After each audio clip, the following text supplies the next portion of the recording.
I'm Howard Roberts, Executive Strategy Director at Grey, and I'm gay. I remember very vividly I was in my early 20s and I'd been living in France and studying there, and my mum was in the UK, and I went back home and I decided that I was going to tell her. And my mum's a lot older than most mums because, as we affectionately say to each other, I was the mistake. And when I told her, she burst into tears and was quite upset about it, because what I hadn't realised was I hadn't thought about it through her perspective.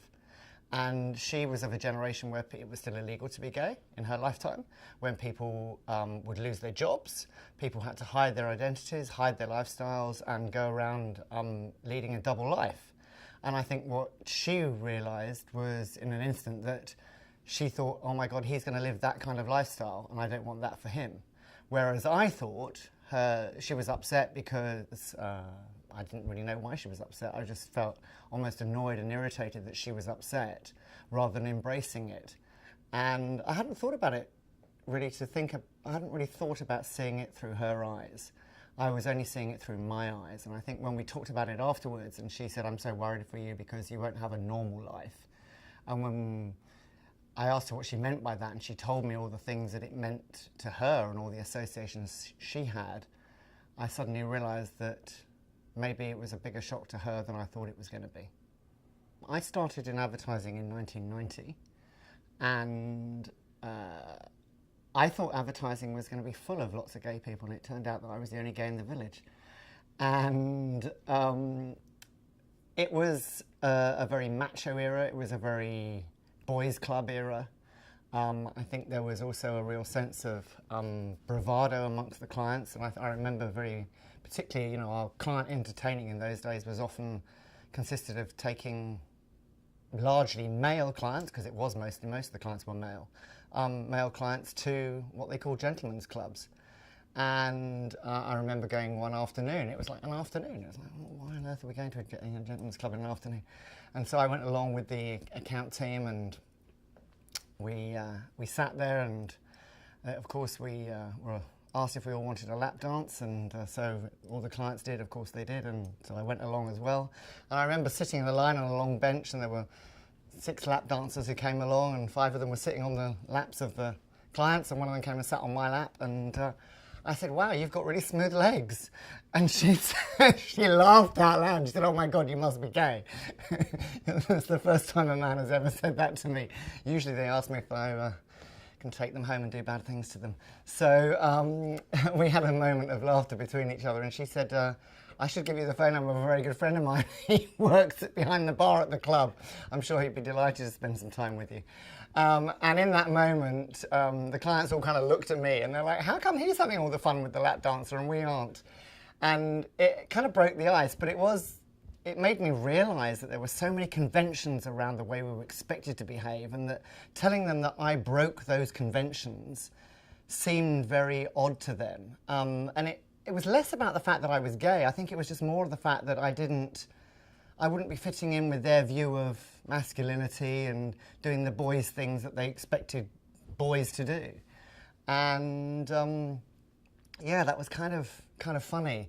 And a few years later, one of the clients who was there on that evening, actually that afternoon, he worked on it's a huge car account, and we were talking about the launch of a new car, specifically targeted a certain age group of men and younger guys. And we were talking about understanding the consumer, and he said in front of the whole team, he said, well, I think we should just ask Howard, because he clearly knows men better than any of us.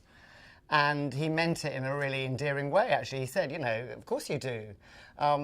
He said, you know people better than us anyway, because that's why you're such a great planner.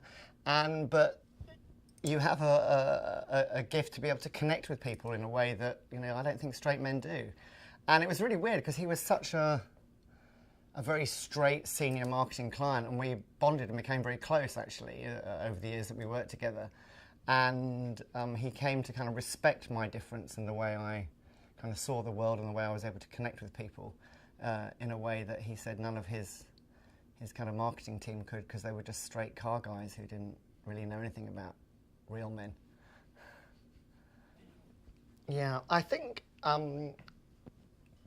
what fills me with hope is, I think, the way that being gay, I think being LGBT, actually no, being gay, I would say, if I'm going to be gay or lesbian, is less of an issue today. But I think when you look at the broader spectrum of how our community is defining itself and the breadth that that is embracing, which is wonderful and giving people lots of hope and opportunity, I think it's still a challenge, because I think we've gone from thinking binary of, you know, there's the straight people and then there's the kind of people who don't fit in. And I think in the workplace we're embracing people.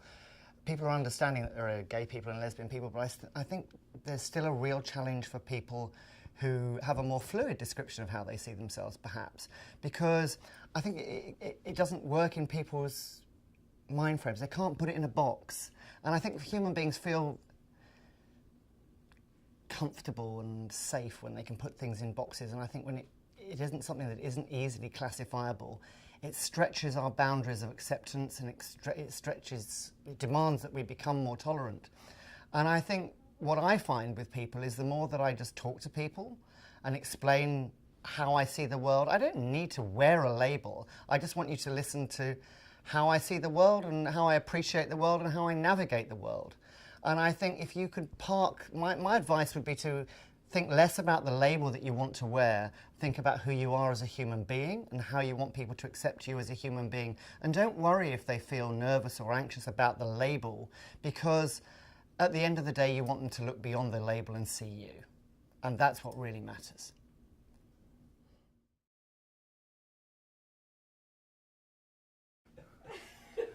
What's so funny? That was a perfect way to end this. That's what you get when you get a hungover executive strategy director.